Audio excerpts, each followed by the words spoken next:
मुंबई जवळच्या वाढवण बंदराजवळ समुद्रामध्ये कृत्रिम बेट उभारून त्यावर विमानतळ उभारण्याचा प्रस्ताव केंद्र सरकारच्या विचाराधीन आहे।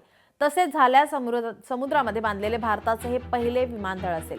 काहीच दिवसांपूर्वी मुख्यमंत्री देवेंद्र फडणवीस यांनी या संबंधीचे संकेत दिले होते। तर विधानसभा निवडणूक प्रचारादरम्यान पंतप्रधान नरेंद्र मोदी यांनीही हे विमानतळ बांधणार असल्याचा उल्लेख केला होता।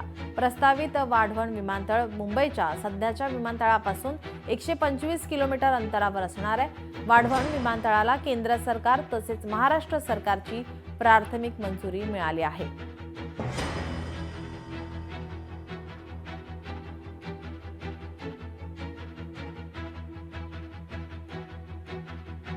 वाढवण बंदराजवळ आता विमानतळ उभारण्यात येणार आहे। समुद्रात कृत्रिम बेट उभारून विमानतळ उभारण्याचा प्रस्ताव आहे।